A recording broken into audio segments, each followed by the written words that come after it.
Hai guys, sebelumnya perkenalkan, kami adalah mahasiswa psikologi Universitas Mercubuana Yogyakarta. Kali ini kami akan membicarakan tugas mata kuliah pengembangan diri dan karir dalam topik kematangan karir.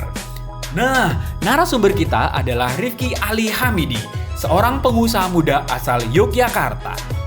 Mas Rifki saat ini menjabat sebagai CEO di PT Cakranala Logistik.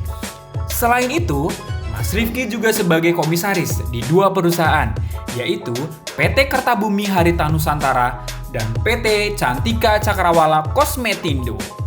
Bisnis pertama Mas Rifki adalah Batik Kertabumi yang sudah berdiri sejak tahun 2006. Saat ini, omsetnya berkisar 20 juta hingga 105 juta per hari.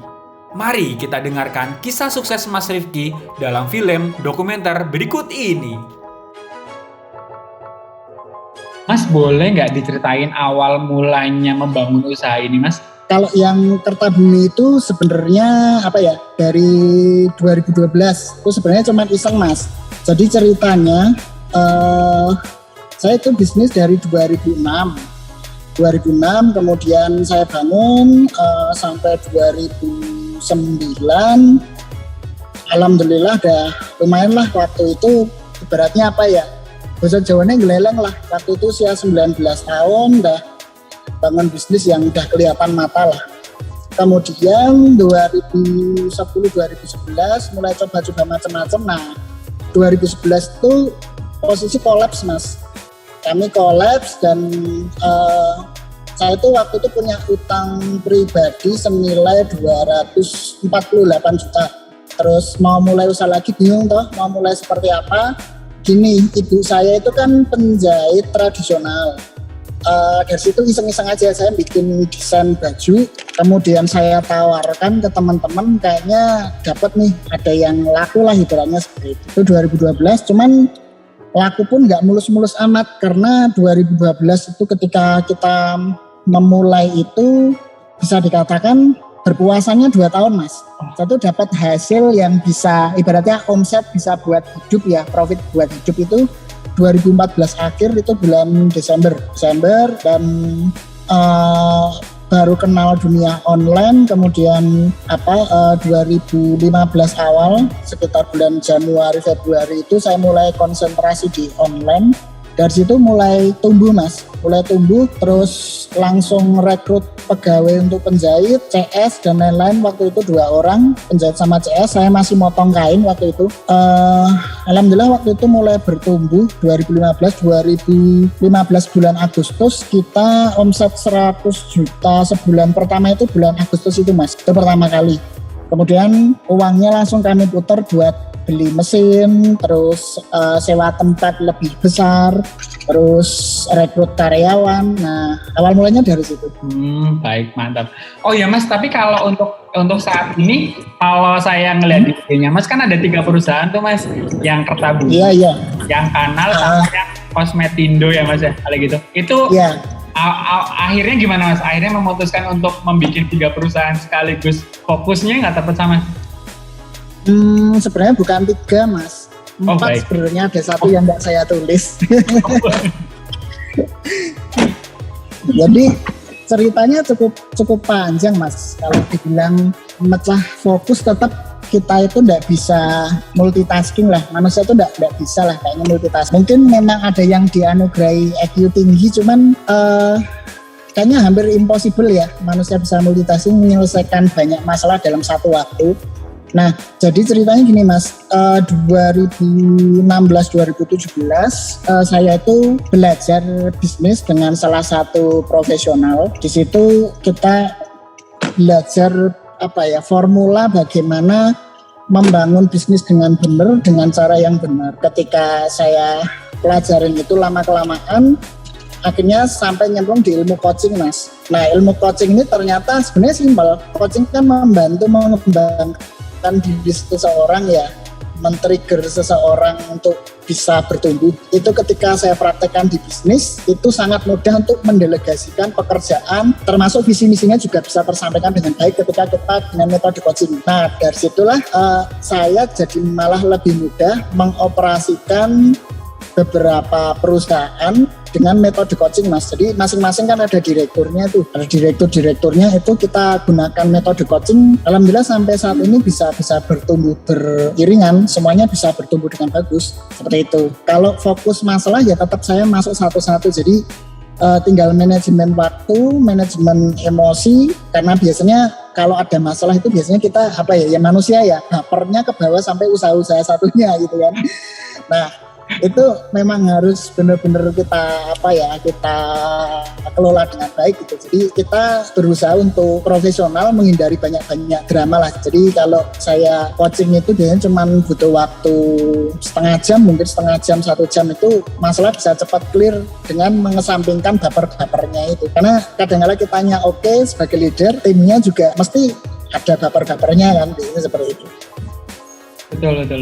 Itu sih Mas. Ya Mas, ya. Oh ya Mas, berarti kalau tadi kan Mas sudah bicara tuh mengenai hambatan-hambatannya gitu loh. Tapi sebenarnya hambatan sebagai seorang wirausaha muda atau pengusaha muda itu sebenarnya yang paling berat apa sih Mas sebenarnya? Hambatan yang kita kan belum pernah nih gitu. Jadi hambatan yang pernah Mas hadapi paling berat itu seperti apa Mas? Dan cara mengatasinya gimana tuh? Jadi gini Mas, sebenarnya kalau sebagai wirausaha yang tergolong masih muda ya, permasalahan itu kompleks Mas. Kalau nggak bisa kita simpulkan satu persatu ya, entah masalah pemasaran, keuangan, SDM dan lain-lain itu kompleks. Masing-masing mesti punya kendala. Tapi garis tengahnya ini Mas, karena wirausaha muda masih muda, otomatis pengalamannya tidak sebanyak yang mereka sudah senior, yang sudah berumur lah. Nah, masalah-masalah tersebut tuh sebenarnya terkait dengan sikap si pengusaha itu sendiri. Kadang-kadang ada suatu masalah tapi bingung mensikapinya Mas. Misalnya ada problem, produk A nggak begitu rame tapi untungnya banyak, yang rame produk B tapi untungnya tipis. Nah kita kan bingung toh, dilematis toh. Ini mau ngambil keputusan yang mana, sementara resource bisnis kita hanya mampu memilih salah satu. Nah itu kita bisa mengambil keputusan ketika kita punya sparring partner lah. Sparring partner itu maksudnya teman berpikir. Nah terus solusi terbaik ya memang kita harus berjejaring Mas. Harus membangun relasi sebanyak mungkin, punya circle, teman berbagi pikiran. Karena bagaimanapun juga kita itu gak bisa hidup sendiri gitu. Jadi ketika ada masalah kita pasti butuh teman curhat Mas. Siapa tahu nih teman-teman yang lainnya punya masalah sejenis yang dia sudah bisa mengatasi dengan baik, dia bisa bercerita gitu. Kurang lebihnya seperti itu. Siap Mas, siap. Oh ya Mas, tapi kalau dari empat perusahaan yang tadi Mas sebutkan, kalau pencapaian yang paling besar atau bisa dibilang pencapaian atau achievement yang paling besar yang pernah Mas capai itu seperti apa sih Mas? Mohon maaf kalau boleh tahu. Achievement paling besar tetap dari Kertabuninya Mas, karena itu yang paling lama. Kalau Cakranala Logistik, si kanalnya itu dia kan baru hampir 2 tahun beroperasi ya, jadi memang masih tergolong baru. Sosmed juga paling baru banget itu. Terus ada satu yang belum saya sebutkan itu Emorpia, fashion cewek, itu juga bulan September kemarin baru mulai. Jadi kalau dibilang pencapaian paling besar si Kertabuminya sendiri Mas, dari segi salesnya, offsetnya, sama pertumbuhan bagaimana kita bisa menyerap karyawan, itu paling besar Kertabuminya sendiri. Dia Kertabumi itu melibatkan 120 karyawan tetap, kemudian yang freelance itu juga cukup banyak juga. Kita pusing juga untuk menghitung karena yang freelance itu teman-teman yang istilahnya ya, pekerja untuk pembatiknya Mas, pembatik yang tradisional yang cat itu kita banyak freelance-nya juga. Gitu. Gimana Mas cara untuk memaintain nih biar kadang kan tadi Mas bilang tuh bahwa bisnis itu naik turun, ada hambatan semua. Bagaimana sih caranya kita tetap menjaga motivasi atau semangat kita tuh biar tetap on fire, gimana sih Mas dari sisinya Mas sebagai yang sudah berpengalaman? Pertama kita amankan dulu dari sisi ya secara rasional Mas. Jadi keuangannya dulu kita amankan. Jadi teknis berawal dari situ. Ketika keuangan sudah aman, selanjutnya kita berbicara tentang motivasi. Nah, motivasi itu kita Mas, bahasanya apa ya? Kalau kita sebutnya yang suatu yang mendarah daging di tim kami itu kita brand itu sendiri Mas. brand itu kita selalu katakan gini, sebuah brand itu selalu memperjuangkan sesuatu. What we stand for lah ibaratnya. Kenapa brand ini muncul? Karena memperjuangkan apa? Itu yang kita terapkan dan kita kita injek ke mindset para tim kita sebagai dasar motivasi. Misal contoh nih, Kertabumi itu muncul karena dia ingin membuat setiap orang yang berjiwa muda itu semakin mencintai batik. Nah, itu dasar utamanya, Mas. Jadi semangat kita berarti apa? Yaitu membuat semua orang yang berjiwa muda itu bisa mencintai batik. Akhirnya kita menghasilkan karya-karya seperti itu. Nah, motivasi itu yang selalu kita sampaikan. Jadi esensi dari kita bekerja di Kertabumi apa? Kalau kebanyakan orang kan kadang-kadang seperti ini, Mas. Motivasi kan motivasi untuk diri mereka sendiri. Untuk kita biar supaya kita bisa freedom lah ibaratnya, bebas waktu, bebas finansial gitu. Kalau itu kita kesampingkan, Mas, kita nomor satukan dulu tentang produk itu sendiri. Jadi kita lebih objektif terhadap pekerjaan kita. Barulah nanti secara finansial itu mengikuti di situ. Itu ada hitung-hitungannya yang terkait dengan keuangan tadi. Nah, dari situlah muncul proyeksi keuangan, forecasting. Oke, bulan ini berapa ribu orang yang akan kita bantu mereka supaya cinta dengan batik. Artinya berapa ribu orang yang harus memakai produk kita. Nah, pesan-pesan itu yang kita injek ke tim kita. Jadi semangat mereka adalah semangat membantu orang supaya dia bisa mencintai batik, Mas. Dari situ kan turunannya akan banyak. Bagaimana cara mereka merespon customer, bagaimana cara mereka mengejar target dan sebagainya itu akhirnya akan timbul motivasi dari dalam gitu. Kurang lebihnya seperti itu, Mas. Jadi semua usaha saya itu ada itunya, ada esensinya.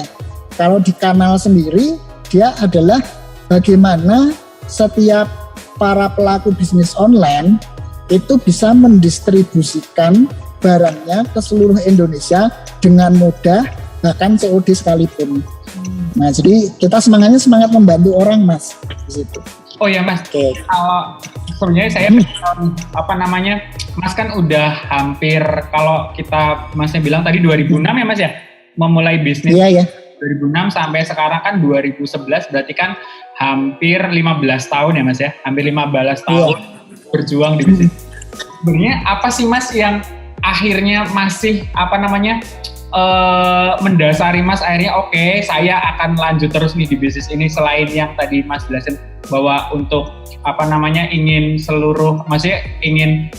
membudayakan batik di pakaian kita gitu. Yang paling dasar banget apakah Mas punya satu tujuan khusus kayak berdampak, ingin usaha saya itu berdampak ke sosial atau ke lingkungan masyarakat atau seperti apa, Mas? Paling besar di sana, Mas. Jadi kita tuh pengen punya bisnis dapat uang, ya itu memang tujuannya ya, secara finansial memang nggak bisa dibantah lah. Berbisnis kita mencari finansial. Cuman semangatnya itu tadi, kita itu sebenarnya gini, sebuah bisnis itu akan dianggap sangat sukses ketika bisnis itu bisa merubah perilaku masyarakat. Contoh kayak Aqua itu berhasil merubah kebiasaan orang yang tadinya kita itu memasak air untuk dikonsumsi, sekarang mending beli di toko, di swalayan. Ya kan sekarang kita dipikir-pikir atau sebenarnya masak air itu ya tinggal ada air dimasak pakai kompor, setelah itu bisa kita minum. Cuman kita sekarang lebih prefer ke Alfamart aja lah gitu, beli Aqua gitu atau Le Mineral dan sebagainya. Nah, itu kan salah satu bisnis sukses yang dia bisa merubah perilaku masyarakat. Nah, target kita juga sama, Mas. Target kita adalah bagaimana kalau fashion sendiri ya, Kertabumi itu bagaimana sih batik itu bisa diterima sama semua orang yang tidak harus mengenakan batik untuk acara formal.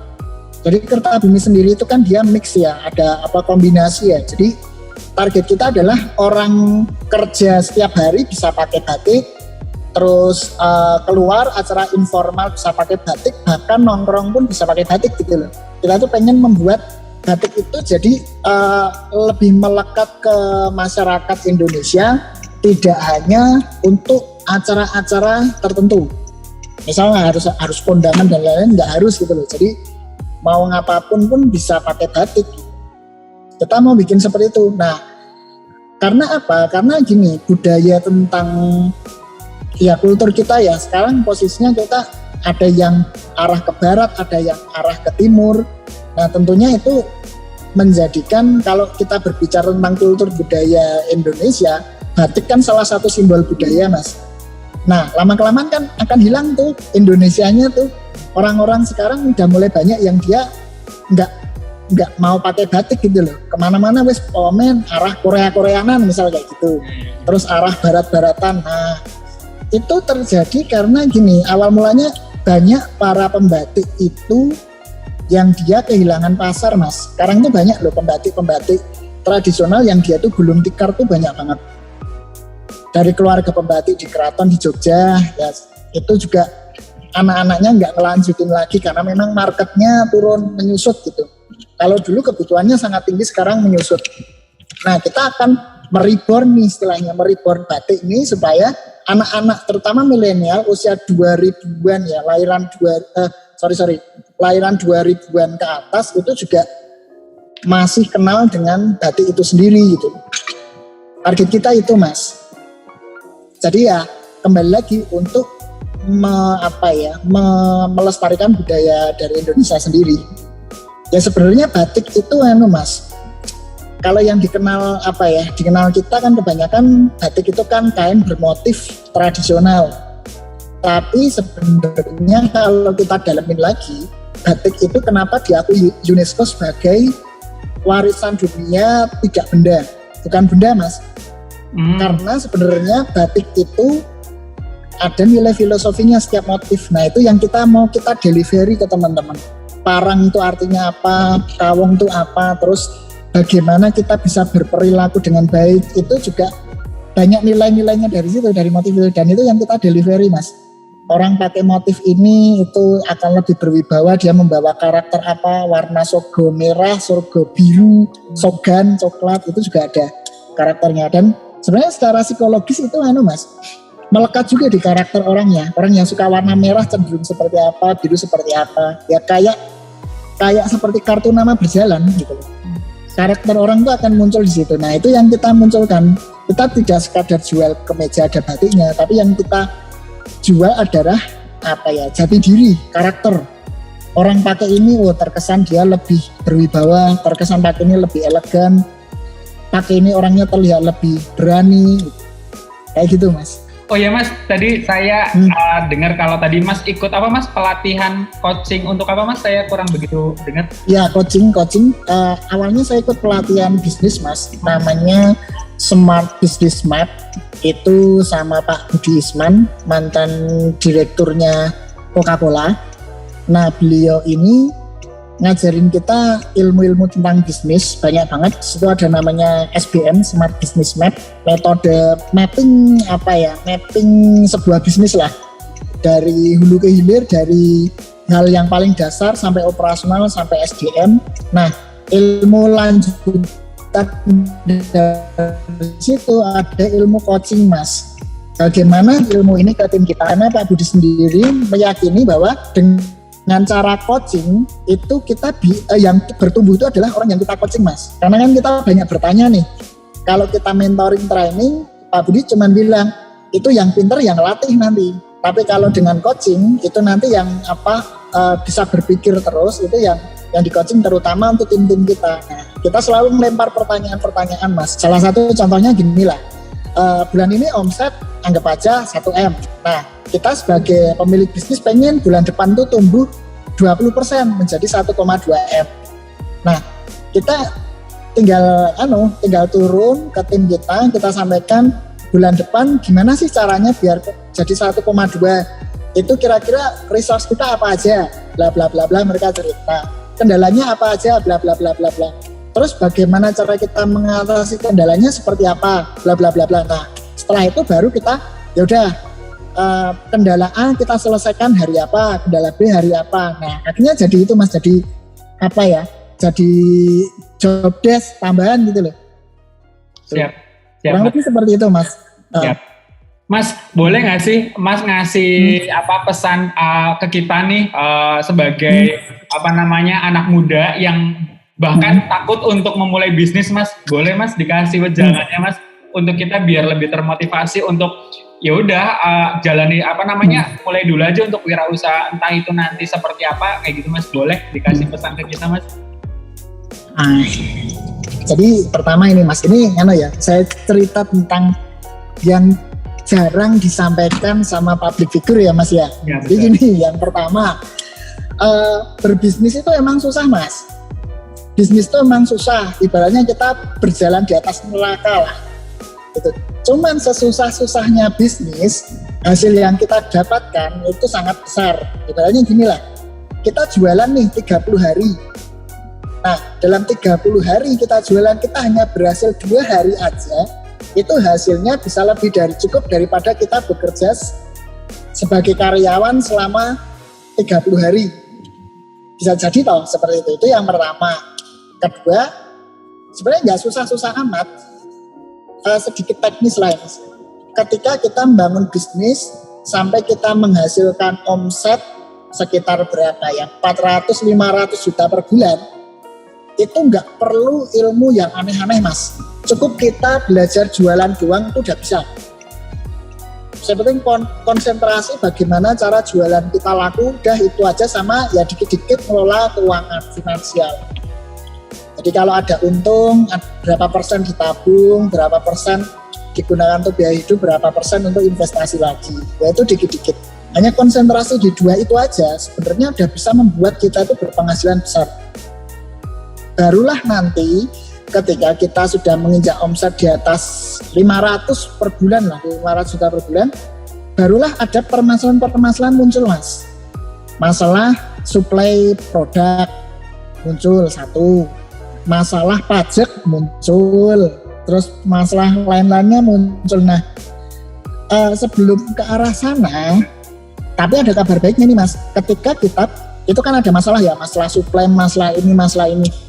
Nah, sebelum ke arah sana, kita itu sudah punya free cash cukup banyak, karena setiap bulan sudah misalkan gini lah, udah omset 200 juta, net profit anggap aja 25%, dapat 40 juta. Nah, yang namanya ada masalah, itu kita bisa selesai dengan baik ketika kita punya free cash besar Mas. Secara psikologis itu, pengambilan keputusan kita akan bagus ketika kita punya free cash besar. Nah, jadi yang penting ini, mulai jualan dulu aja. Masalah itu pasti ada, cuma nanti yang kita hadapi itu sebenarnya juga nggak serem-serem amat kok. Misal nih, waduh kita kejeglong nih, ada utang 1M, gimana ya kalau kita berpikir sekarang yang kita masih omset 10 juta, itu serem banget Mas.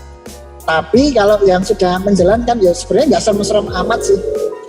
Nah, banyak sekali itu ini loh, public figure itu yang mendramatisir problem mereka. Wah ini kejeglong sekian puluh M, akhirnya bisa bangkit. Kan kita nggak tahu Mas, sebenarnya di balik itu ada apa aja gitu loh. Nah, yang penting jalanin aja. Masalah itu enggak pada kenyataannya saya juga masih hidup sampai sekarang, masih bisa tertawa gitu kan. Bisnis saya banyak dan masalah saya juga banyak gitu. Sama aja, cuman besar kecilnya masalah kan jengkal kita berubah Mas. Kalau kita hitung dengan jengkal kita waktu masih kecil ya kita akan sangat besar. Tapi dengan posisi sekarang misal waduh ada tagihan nih 300 juta. Cuman net profit kita sebulan 900 juta kan merem Mas, tinggal bayar aja. Gitu. Nah seperti itulah Mas. Ibaratnya bisnis itu gampang. Yang penting kita jalanin aja. Dan yang pertama nggak perlu pinter-pinter amat. Akhirnya gini. Teman-teman yang baru memulai usaha dan bilang gini Mas, saya tuh belum bisa ini itu, enggak masalah, intinya gini, lakukan aja. Kalau saya tuh sering bilangnya gini, lakukan aja dengan goblok-gobloknya kita, wis gitu aja. Misal jualan 100 orang yang kita tawarin laku baru 2, enggak masalah gitu loh, jalanin aja. Kita itu pintar dari pengalaman Mas.